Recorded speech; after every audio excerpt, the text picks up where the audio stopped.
Today was weird.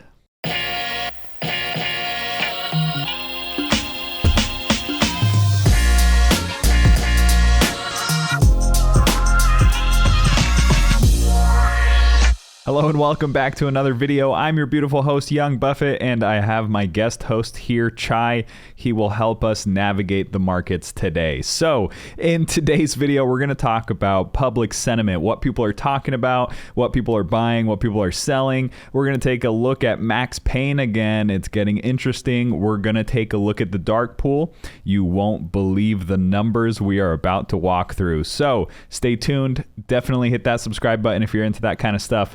And let's jump right into it. So right off the bat on Finery, my trading group, we were talking about CLOV and crypto stuff and other stocks. News was popping. It got really interesting. So again, if you guys want to talk about stocks, we are live here Monday through Friday, right when the market opens until the market closes, and sometimes even more of that.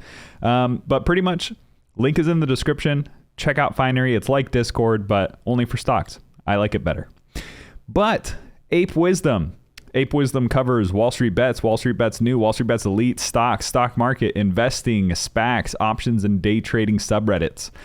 We are taking a look at the most talked about stocks in the past 24 hours. GameStop, number one, up 40% in the past 24 hours in mentions. And almost in price. Overall, about 67% positive public sentiment. Then we got AMC with about 67% positive public sentiment. That has increased 84% in the past 24 hours. A lot more people talking about the meme stocks. Then we got SPY. Again, SPY is killing it, but it is falling down the list of trending stocks that people are talking about. BlackBerry working its way back up from number 14 yesterday to number 4 most talked about stock today. Remember, BlackBerry, Naked, Bed Bath & Beyond, these also were a part of the meme stock basket that tend to trade together. And we'll take a look at some of the commonalities a little bit later in this video. Then we got Alibaba. You know, they're doing their thing. Look at this overall mention chart. It's crazy. About 65% positive public sentiment. Then we got good old CLOV. CLOV is sitting at about a 73% positive public sentiment. If you noticed, it has a more positive public sentiment than the other ones do, which I find interesting. Nearby words including GME, AMC, BB, calls, wish, up, more, like, moon, buy, squeeze, puts, right, really, and bag. So overall, people are still talking about it. It is still in the public's eye. And that is pretty much all of Reddit, but I like to dive in a little bit deeper. As you guys may know, if you are a frequent watcher of this channel, this is the sequence that we go to. If you are new here though, definitely hit that subscribe button so you don't miss whenever I post a video. But Wall Street Bets is talking about GME, AMC, BABA, BB, and CLOV. A lot of mentions of GME, a lot of mentions of AMC, then we got BABA, BB, and CLOV. But what I like to take a look at is this chart. So this chart, again, is really interesting. Yesterday, we realized people talked about the stock first, and then the stock price followed. It went up wildly after people talked about it. But again, I'm not going to sit here and tell you the more people talk about a stock, the more the stock price goes up. That's just not how it works. But we like to document overall public sentiment and compare it to the stock price. Right now, comment volume is working its way back up, but the stock price is working its way right back down. So again, just documenting and seeing how this stuff moves just for future reference so we know how to react whenever we see things. What I've been taking a look at recently over the past 2 weeks now has been Max Payne. Why I look at Max Payne? Because when a stock is so highly manipulated and controlled like meme stocks like GME, AMC, and CLOV, I like to take a look at where market makers will want CLOV to close. And that is $8. If CLOV closes at $8, it does the most amount of damage to all of these calls, and it does the most amount of damage to all of these puts. You can't forget about the people who are buying puts. You just can't forget about it. There's a lot of money here as well. But if CLOV closes at 8, that will hurt the most amount of people. Last week, the max Payne did change halfway through the week. Tomorrow is Wednesday. No, today's Wednesday. Okay, so it hasn't changed yet. Maybe it'll change on Thursday. I'm not sure, but there is a lot of options activity. And a little bit later in this video, we will dive in and take a look at the volume and see how the prices have changed, just in case you're into options. But what I really, really wanted to talk about today is CLOV's dark pool data. So in my trading group over at Finery, Tim, shout out Tim, sent me a screenshot of this dark pool data number. And I have not seen a net short volume that high since I've been documenting this. Correct me if I'm wrong, but that's a lot. So negative 9.7 net short volume. Net short volume in dollars is negative 86.6 million. It just got extremely, extremely shorted in the dark pool really, really fast. Yesterday, this thing was what? Negative 3? Negative 2? It was hovering around negative 3 and negative 2 million in net short volume. But then out of nowhere, it just jumped to negative 9. So what the heck's going on? People are shorting in the dark pools. That's pretty much what that means. I'm not sure what to make of it. Didn't that one rule pass yesterday where you can't naked short? Didn't I see something on Reddit yesterday that said there are no more shares available to borrow? Interesting, right? So I have a video that breaks down what dark pools are and how hedge funds and other institutions utilize that liquidity pool. It's on my channel. It's about a couple weeks old, but that information is evergreen. So I suggest you take it out if you want to. I suggest you check it out if you want to learn more about how dark pools operate and why they're important.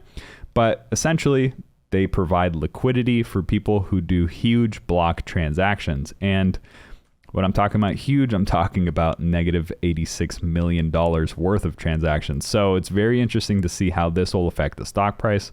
And we'll take a look at the stock price in a little bit. Shout out.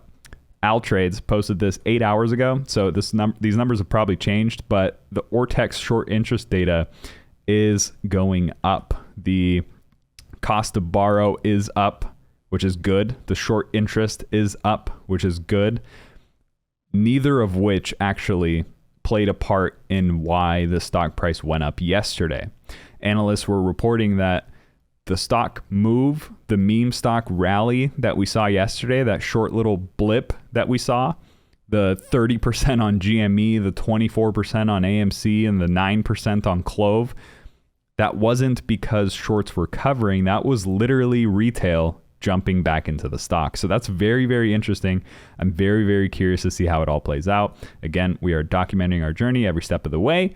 And finally, let's talk about the stock price, how it moved, and what to look for. So for CLOV, take a look at CLOV. Memorize this chart, okay? Look at that pattern.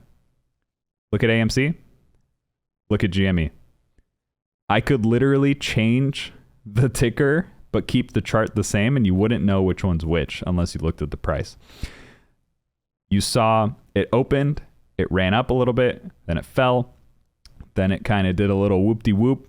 All of them did the same thing, and then they all rallied at around 7:23 to 7:30-ish, 7:40-ish a.m. They just, Pacific time, by the way. So it just rallied up, then dipped back down. So this thing got everybody excited. What I'm worried about and what I want to urge against, even though none of this is financial advice and none of this should be taken as financial advice or a recommendation to buy or sell any type of security or investment, you should definitely do your own research every time you want to make an investment decision. However, options might have been really, really scary here. So why I say that is, if you take a look at the options chain, if you look at my video from yesterday, the volume on the September 3rd absolutely wild. There was like 40,000 on the nines. There was crazy numbers. I can't remember it all. And I'm too lazy to pull it up. But all you need to know is even the weeklies, the August 27th, there were like 40, $50,000, or not dollars, volume in these options. So a lot of people were buying options only for it to go down 50% in premium the next day. You have to be very, very careful when you're dealing with weeklies. You have to be very, very careful when you're dealing with options in general. But keep in mind, who is selling you these contracts? Market makers. Who are the market makers? It could very well be hedge funds and other big institutions that everybody claims they're fighting against, but they just throw all of their money at. The best strategy to piss off hedge funds is to buy and hold shares. The worst strategy is to buy weekly out of the money calls that expire worthless. If you buy a call for, let's say we buy the $9 call for $18, okay? This contract's going for 18 cents. Multiply that times 100, that's $18. Each contract is representative of 100 shares, right? So let's say you buy this for $18, and then tomorrow CLOV goes down, and then let's say it just keeps hovering and it doesn't really move, and at the end of the week, this $9 call that you bought expires out of the money. What happened to that $18? Nothing. It became zero. The person who sold it to you collected that $18, put it in his pocket, walked away clean. He doesn't owe you any shares. He just collected that premium that you threw at him. So yesterday, this contract was going for $25 more than what it is today. It was about $40 or so. So people, tens of thousands of people threw $40. And then now, today, it's only worth $18. So you see what I'm saying? Hedge funds and institutions use premium selling as a strategy to collect premium and pad their stats. These guys are willing to lose millions of dollars to prevent losing billions of dollars.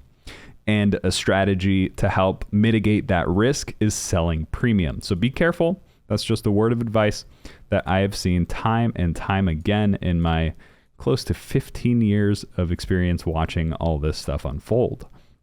Now, CLOV's price was interesting today. Opened up, went up and down. We already talked about that. Saw a high of $9.11, then kind of bounced around the previous close line. That's what this blue line here is. That's where the stock closed yesterday. I like to take a look at that just to see how it kind of bounces up and around there. But it started to rally back up, saw another peak of $9.08, then out of nowhere, just started plummeting right back down. So again, I'm curious to see how this thing will open tomorrow and for the rest of the week. Keep in mind the max Payne for this is $8. So they need CLOV to be at $8 to cost the most amount of Payne. Now, if you guys have any questions, I get back to almost every comment. Feel free to comment down below if you want me to talk about anything in particular. If you have any questions or anything, more than happy to look into stuff. Again, we're just trying to provide some education and some value here. So I'm here for you. I love you. Chai loves you. And I'll see you guys on the next video. Boop.